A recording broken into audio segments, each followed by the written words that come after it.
Assalamualaikum warahmatullahi wabarakatuh. Perkenalkan, saya Baharudin. Saya alumni dari Universitas PGRI Pontianak tahun 2024. Sebelumnya saya ucapkan terima kasih kepada panitia Senpisum UNJ yang telah memberikan kesempatan kepada saya menerima artikel saya yang tulisannya nggak seberapa. Terima kasih Pak, Ibu. Oke, judul artikel saya yaitu persebaran stasiun pengisian bahan bakar umum di Kota Pontianak atau biasa kita kenal adalah SPBU. Dalam penulisan ini saya dibantu oleh dua orang hebat. Saya dibantu oleh Ibu Dr. Wini Mustikarani, Magister Pendidikan.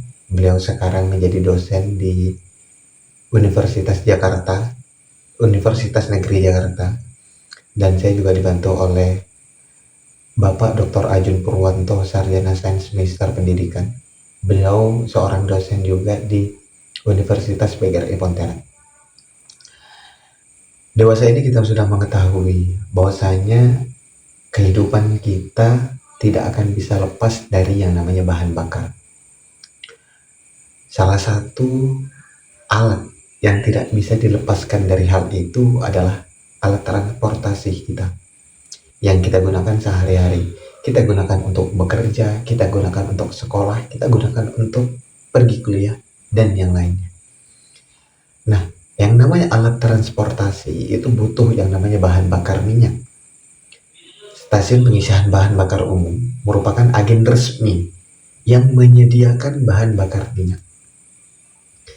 Maka dari itu, saya anggap penting untuk mengangkat atau mengetahui persebaran stasiun pengisian bahan bakar umum di Kota Pontianak.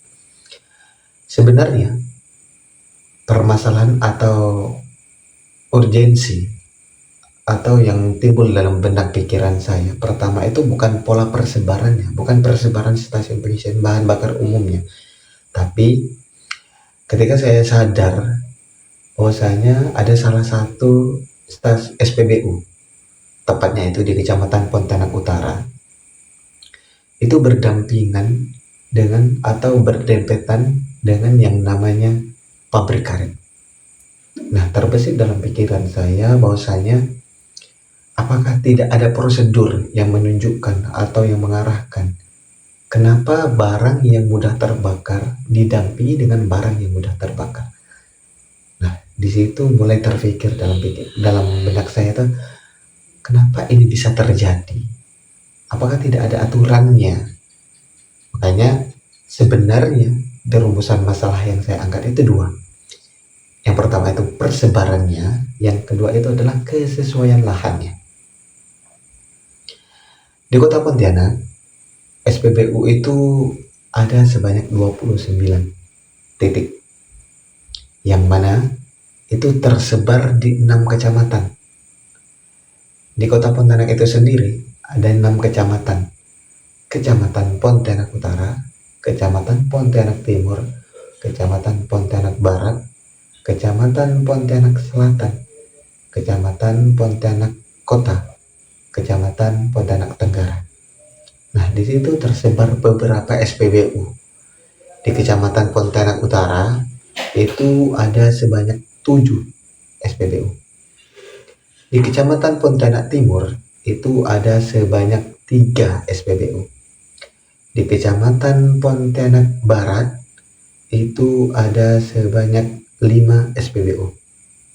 Di Kecamatan Pontianak Kota itu ada sebanyak 8 SPBU. Di Kecamatan Pontianak Tenggara itu ada 4 SPBU. Di Kecamatan Pontianak Selatan itu ada 2 SPBU. Nah, dari situ saya ingin mengetahui apa pola persebaran SPBU yang ada di Kota Pontianak. Nah, ada 3 jenis pola persebaran. Yang pertama itu seragam, yang kedua itu random, dan yang ketiga itu mengelompok. Apa itu seragam? Seragam itu artinya tempat itu dibangun atau SPBU itu dibangun sesuai kebutuhan dari lokasi tersebut. Itu artinya seragam. Kalau random, berarti bangunan itu didirikan asal ditaruh aja, ngasal, tanpa ada prosedurnya, tanpa ada aturannya. Kalau mengelompok berarti hanya dikelompokkan atau ditempatkan hal-hal di tempat-tempat yang strategis, di tempat-tempat yang bisa menghasilkan ekonomi. Sedangkan dalam pembangunan atau dalam pembangunan untuk kebutuhan masyarakat itu tidak bisa seperti itu, harus berdasarkan sesuai kebutuhan masyarakat itu sendiri. Nah, saya menganalisa atau saya menganalisa, menghitung pola persebaran SPBU yang ada di Kota Pontianak ini menggunakan aplikasi ArcGIS dengan tools Average Nearest Neighbor. Nah, dari perhitungan itu ditemukanlah bahwasanya pola persebaran SPBU yang ada di Kota Pontianak itu adalah seragam. Artinya apa? Persebaran atau pembangunan tempat SPBU yang dibangun di Kota Pontianak itu diletakkan sesuai kebutuhan masyarakat Kota Pontianak. Bukan hanya sekedar disimpan di sini, bukan hanya sekedar simpan di situ. Gitu. Dari 29 buah atau dari 29 SPBU yang ada di Kota Pontianak dibangunnya seragam pola, jenis polanya sesuai dengan kebutuhan masyarakat itu sendiri. Nah, yang kedua yaitu di rumusan masalah kedua tentang kesesuaian lahan. Dari kesesuaian lahan ini saya menilainya dari 4 indikator atau 4 kriteria, yang mana dari 4 kriteria itu saya menggunakan metode analytical hierarchy process atau metode AHP. Dari yang pertama itu saya melihatnya dari jarak dengan pemukiman. Nah, masuklah tadi salah satu contohnya itu pabrik. Ada nggak ketentuan antara jarak SPBU dengan jarak pemukiman? Tuh, yang pertama. Yang kedua, indikator yang kedua itu adalah daerah potensi banjir. Kenapa saya anggap penting daerah potensi banjir?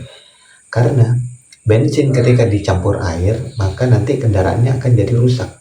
Kendaraan masyarakatnya jadi rusak.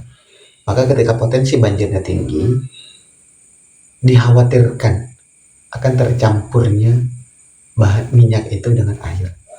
Yang ketiga, itu adalah kelas jalan. Kenapa kelas jalan? Karena kan kalau pabrik atau SPBU yang ada di Kota Pontianak ini, kebanyakan mobil truk itu ngantri itu sampai berjam-jam, seharian biasanya ngantri itu sampai makan jalan akses orang lewat. Nah, ketika kelas jalannya tidak sesuai, maka nanti akan terjadi kemacetan. Ketika terjadi kemacetan, siapa yang dirugikan? Masyarakat di situ. Makanya kelas jalan itu juga penting. Yang terakhir itu adalah kemiringan lahan. Kenapa kemiringan lahan? Karena kan SPBU tempat keluar masuknya kendaraan. Ketika lahannya miring, otomatis akan sedikit membahayakan para pengendara motor. Maka dari itu 4 indikator ini saya rasa penting, sangat penting untuk ditinjau. Nah, dari 4 indikator tersebut didapatkanlah hasil bahwasanya stasiun pengisian bahan bakar umum berdasarkan analisis hierarki proses menggunakan tools weighted sum di aplikasi ArcGIS, itu ditemukanlah dari 29 bahan bakar stasiun pengisian bahan bakar umum yang ada di Kota Pontianak yang masuk kategori sesuai. Sebelumnya ada 3 kategori yang saya masukkan di sini. Ada kategori sesuai, ada kategori kurang sesuai, dan ada kategori sangat sesuai. Itu 3 kategorinya.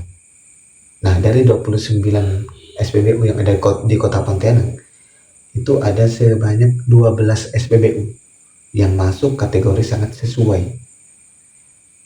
Dan ada 10 SPBU yang masuk kategori kurang sesuai. Dan yang terakhir itu ada 7 SPBU yang masuk kategori kurang sesuai.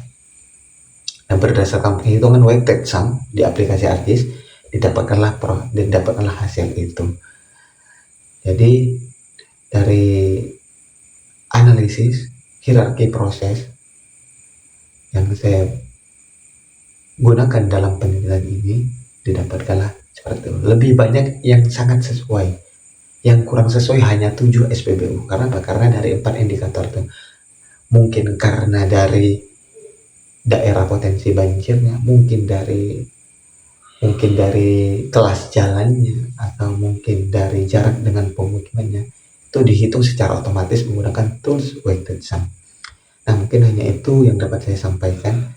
Kurang dan lebihnya saya mohon maaf, dan saya ucapkan terima kasih banyak kepada Panitia Sinpesum dan kepada Ibu Dr. Winnie Mustikarani, Magister Pendidikan, dan Bapak Dr. Ajun Purwanto, Sarjana Sains Magister Pendidikan, yang telah membantu saya dalam menulis artikel ini. Sekian, terima kasih. Assalamualaikum warahmatullahi wabarakatuh.